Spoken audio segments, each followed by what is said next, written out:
team at Saturday's team time team time. I had one of our team members do a demonstration of her card. It's a thank you card she sent me. And as I was looking at it and studying it with a friend, I said, you know, that is really awesome. And when I asked her to show us how she made it, she agreed. She did a wonderful job sharing. And it is a technique that I learned nearly 20 years ago out of the vault. It's called Triple Time. This is the card by Debbie. I'm going to show you my version of the card. I'm going to share with you how I did the Triple Time technique. Now, since it is coming up to St. Patrick's Day, March 17th, I'm making a St. Patty's Day card. By the way, I hope you got your Valentine's Day cards in the mail. This is my Valentine's Day card with the Triple Time technique. Really, really fun. Mine's a little bit different from Debbie's. And this is based on the Lucky Clover Stamp Set. Lots of nice greetings and different kinds of shamrocks and that beautiful sentiment. It's a red rubber stamp set. At one time, you could get the coordinating punch. The punch is not available any longer, but the Lucky Clover Stamp Set is, and it's a keeper for St. Patrick's Day. So let me share with you how to make this. Mine is made a little bit differently than Debbie's card. Oh, and I'll go over how she made hers as well. So here's what we need for this card. I'm using a basic white card base, 5.5 by 8.5. I am going to be stamping on a piece of basic white that measures 5.25 by 4. And then I have 2 pieces of contrasting cardstock, one measuring 4.5 by 3 1/8, and the other measuring 2 inches by 3 3/8. Now, if you were being really resourceful, you could actually get this piece out of this piece, just cutting it through the center. You can take your paper trimmer and cut the square on the inside, because we're going to be using that to layer, and there's a layer on top. This is just a mat, so no one would know that you cut from the same cardstock. Just a tip, helps your resources go a little bit further. And in my instance, it would be really easy to cut on the inside. So let's get started. We are going to do our stamping first. And I have pre-mounted all my stamps using my acrylic blocks. There's my sentiment. There's my 4-leaf clover. My large sentiment is on block D, as is the large clover. I have the scattering of 3-leaf clovers, all already mounted and ready to use. I have a smaller 3-leaf clover and then a small 4-leaf clover, the smallest one. And my colors that I'm using, how many shades of green do you like? Well, I've got soft seafoam green. I have Parakeet Party, and I have Garden Green. So that's my color selection, all greens for St. Patrick's Day: soft seafoam, Parakeet Party, and Garden Green. I'm going to start stamping, and for those of you who aren't familiar with this Stampin' Up pads, they're pretty easy to open. Ingenious design so that the ink pad stays juicy. I'm going to flip it like a compact and then slide it over, and I don't like to slide mine completely over. I like to be able to hold on at the left and at the right. So that makes it really easy for when it needs to be put away. I can hold on at the left side. All right, so I'm going to start off by finding the center of this cardstock that measures 5.25 by 2. And you can measure it out, or you can just eyeball it. I'm going to put a little tiny pin mark right around where I think is the center.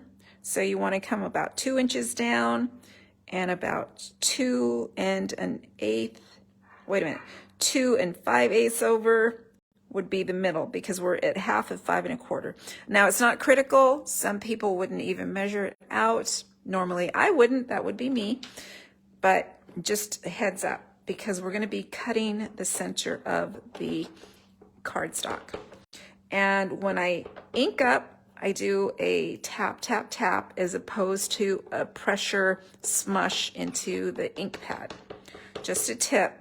Now, this is red rubber. I can't see through it, but what I'm doing is looking for the horizontal center right around where that eye is. I'm going to push it up and stamp down. I'm going to go for it. Now, if it's a little bit crooked, it's all good, right? It's handmade. Okay, so you're with me so far. Be sure to type your question in if you have any questions about how you do this technique. There we go. And let me just check. Everything's good.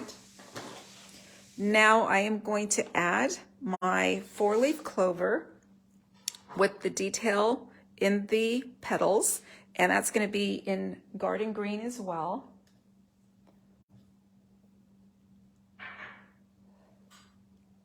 Okay, so Carol's asking if you can just buy the PDF. Yes, Carol, I don't have it listed. I will post it. My PDF class PDFs are $9.95, and that'll give you the photos and the step-by-step on how to make the cards. Yes, I will post that after I download the video. So I'm going to just, oh, you know what? Oh, I don't have one. I have a brand new, I know I'm going to be stamping off. Let me grab a scrap so I don't get everything all inky. Double protection, right? All right, so thank you for asking, Carol. There you go. And I'm going to stamp in the corner as far over as I can. This is the 4-leaf clover in garden green. It's the biggest stamp. And I love the greens. There's still plenty more greens. If you're not a fan of Parakeet Party, you could go with a different color combo of greens because there's still old olive, shaded spruce, granny apple green, pear pizzazz, loads more colors. I'm not finished stamping that large clover yet. Okay, so I'm going to do about 3 of the largest. So one at the bottom, one at the top. And I'm not trying to do too centering, and I'm not going for a symmetrical look at all. I'm just kind of randomly stamping here. And I'm going to do one more in through here, and kind of a little bit high, reaching all the way over. So the cool thing about this is that this is just, so far this is just stamps, ink, and paper, the very basics of stamping. Now I'm going to bring in my 3-leaf clover, and I'm going to move that garden green aside so I don't get inky. I'm going to go in with my Parakeet Party, which is a nice bright green, and ink up here. And again, I'm going to do random stamping. I'm kind of tucking in between some of the other clovers. And what I like about this stamp set is it's been a long time before Stampin' Up! Gave us a St. Patrick's Day stamp set. It's been many years, and I just loved that it had a punch. So I was very disappointed when the punch sold out, but I guess I should have predicted it because it's a beautiful punch, and I'm not the only one who had been waiting for one. So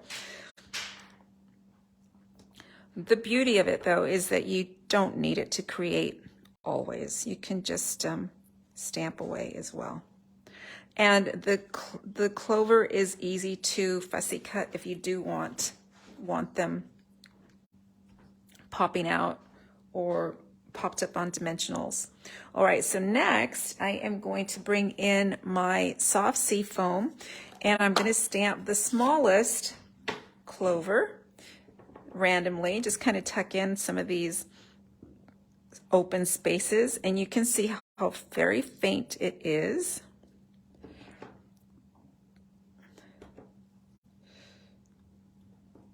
So, and I'll bring it up closer so you can see in just a second. Let me just stamp away. So my small ones, I'm kind of going in a whoosh across from the upper right to the lower left. My large 3 are kind of in a triangle, and then the bright are kind of in a triangle as well. Okay, so I'm happy with this. I'm going to leave that alone. I'm going to bring in my card base. Remember, it's basic white. I'm going to take this away for just a second. Sometimes the ink, it doesn't dry as fast as I anticipate it drying, and I pick up a little bit of smudge. So here's what I'm doing. I'm going to bring that in. Then I'm going to bring in the small scattering of the tiny clovers, and I'm going to bring back in I think I'm going to go with the garden green, and I'm just going to randomly stamp along the edges just to have these little ones peeking out.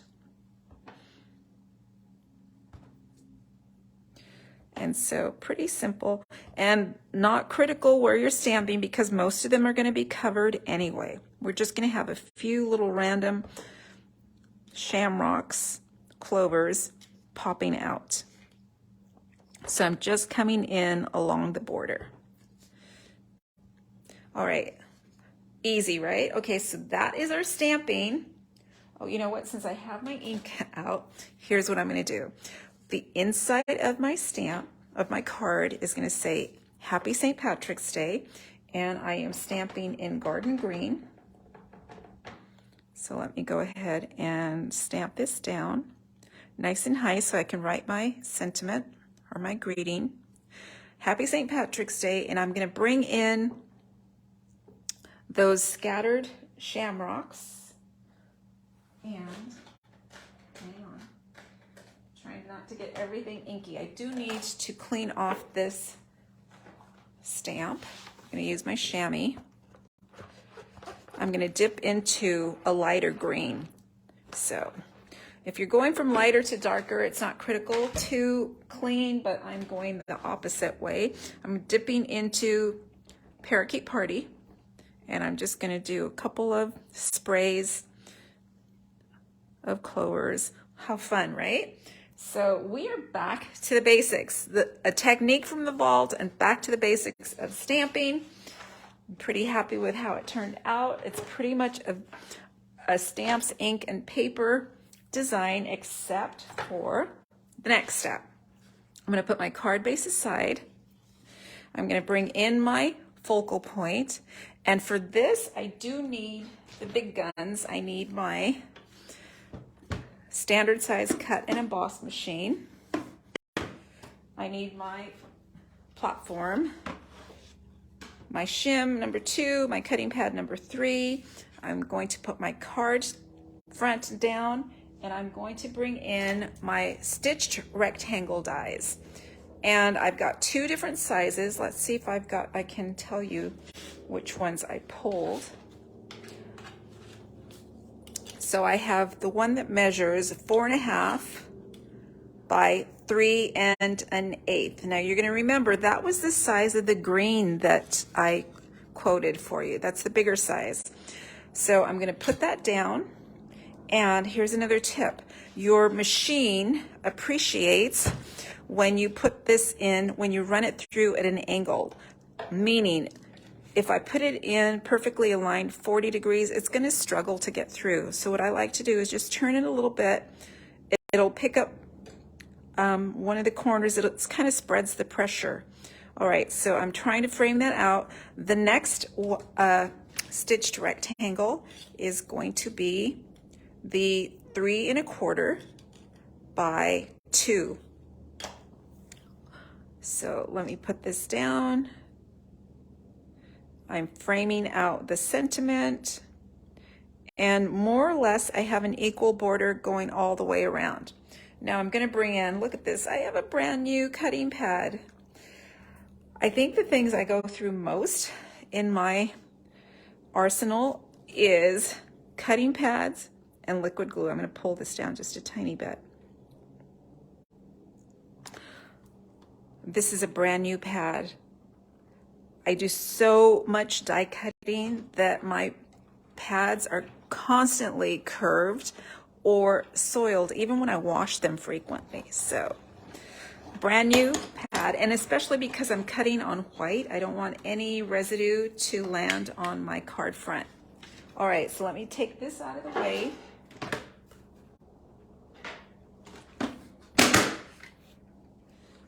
And here's what we're gonna do. I'm gonna gently take this apart. With the stitched rectangles, you kind of have to guide it out. I don't know if you've had this problem with the stitching.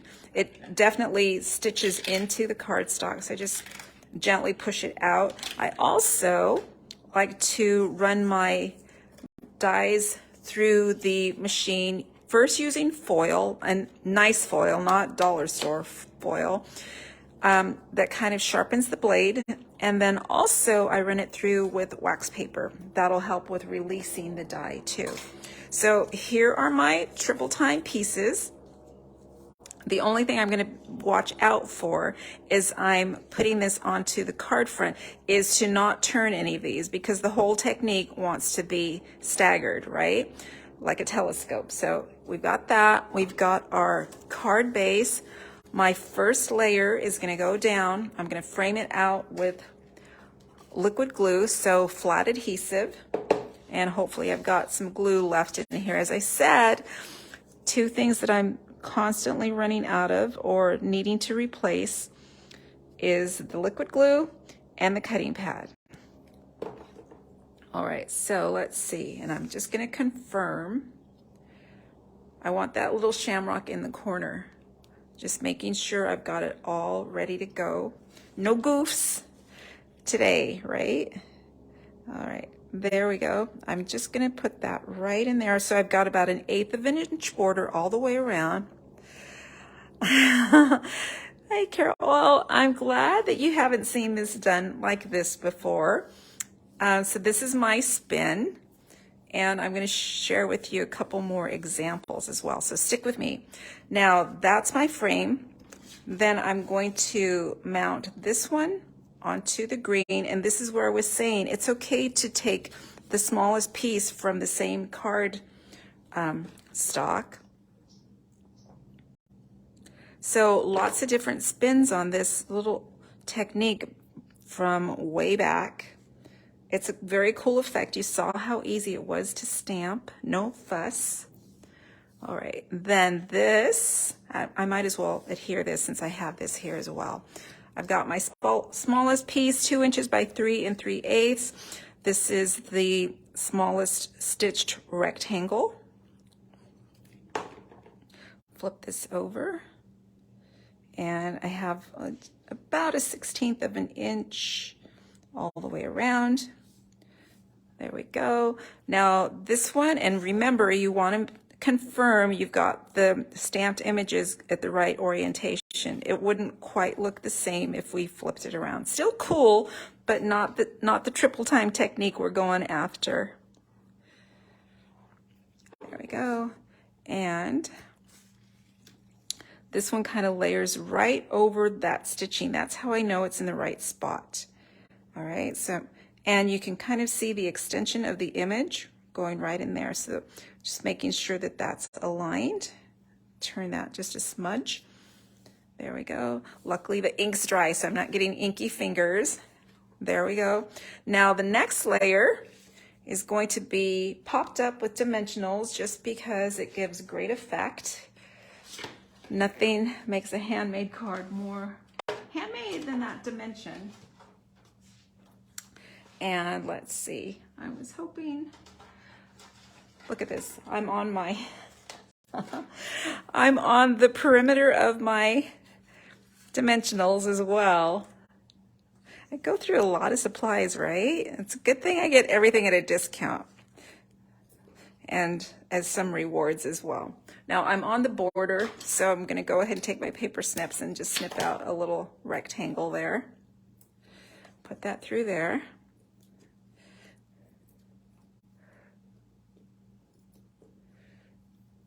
And when I put this in place, again, it's going to cover the stitching. And I see my extension of that petal right there. It's aligned nicely, as is this one. That's what I'm checking for. There we go. Now, there is the triple time effect. However, we're going to keep on adding a little bit of bling, and here's what I'm going to add to it. I have my For Everything Fancy sequins.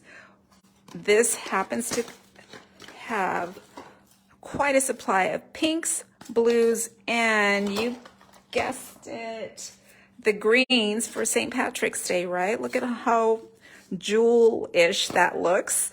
And what I like to do is just take a small supply on the lid, because otherwise it's too much to deal with. Then I'm going to put that down. And what I like to do, again, I'm going to go in that wave across the card. I'm going to take a little glue dot and just put some tiny dots down to add some embellishments going all the way across. And with that nice light, bright light that I've got going on, I can see where my glue dots are. Then I'm going to use my Take Your Pick tool. So let's see. Take your pick. I've got some gummy in there, hopefully enough. And I'm just going to use my Take Your Pick and go straight from my supply to those iridescent sequins to add all the extra bling to my card. And there's even little gold ones, little iridescent. And yeah, so this gives a lot of sparkle to my St. Patty's Day card. The selection even has some pearls. Let's see if I can pick up a pearl as well. So lots of treasures in here. The pearls are a little bit harder to pick up. Let's see. So this little stamp set, the Lucky Clover, would be great too for your St. Patty's Day treat, 3D treats. So just remember, even though it had a punch, you can still hand snap very easily. And there we go. All right, so there is my St. Patty's Day card with my triple time effect. I love the sentiment. I love these friendship cards because remember, that's one thing we need to keep doing. Hello, Patsy. Thank you. So there is my St. Patty's Day triple time effect card. Let me keep going and share with you the other cards I've got. If I can only find them amongst this mess. So you can also triple time cut your designer series paper. So here I made this cute little card, just sitting here thinking of you, wishing you were here. This is just designer series paper. That is the Day at the Farm, free DSP through Celebration, and the Sit, Stay, Relax stamp set. That is a hostess set you can get at a great discount. And again, I've used the stitched rectangle dies, and I've added black in the layers there. Yes, the DSP works quite well, Patsy. There's so many possibilities with it. So not to stop there, because I have milkshakes on the brain. Here's my Share a Milkshake card. This is not one of the ones we'll be making in class, but you can see that Share a Milkshake bundle is just adorable. This time I used the squares in the Stylish Shapes dies. So still, and look how cool it looks with the wording as well. So really a fun card to create. And I'm going to bring back the original that started this all. So here are my triple time cards, there. And let's look at the one that Debbie shared. She did not use dies to cut her paper. She just gave off the measurements. I think they're pretty similar to mine. This kind of looks like a 2 by 3 and 1/8 maybe. And this rectangle is a little bit bigger. But notice how she offsets them. You don't have to stagger them the way I have. So that's just going from small to large, or she's kind of staggered them, and super pretty. Now, it took a little recall because what I worried about was to create hers, she stacks her papers, and you will have a little bit of stamp or ink missing around the edges, because if you have a layer of white, a layer of white, a layer of white, and you stamp one time, there's going to be a little gap between the bottom layer and the next layer. No worries, because what happens is the matte layer covers that little gap, so you don't need to worry about that. So that is the thank you card that Debbie created. This was my challenge response. I issued a challenge to my team. Go out and try this great technique. It's really fun. Debbie started it on my group page. I wish I could share it with you. There are so many great examples of the creativity that's possible. So many different versions, so many different stamp sets and occasions that you can use this for. Really super fun. All right, my friends, if that is all. Yes, thank you, Barbara. I hope you do try it. And do me a favor, Barb, post it on this page right here. Just post it down below in the comments. Share what you did, what you created with us. It is very fun, a great way to jumpstart your creativity when you're at a loss, when you're stuck at step one. You are so welcome. I will be posting the link to the PDF for the Share Milkshake class. And I hope that you can join me. Just remember, you can get the class for free for a $35 order. If you're in person near me, please join me at my studio. I love crafting with friends. All right, my friends, have a wonderful weekend. Let's get started early, right? I know it's only Thursday, but hey, let's start enjoying the weekend. Have a great weekend. Thank you so much for joining me. Bye.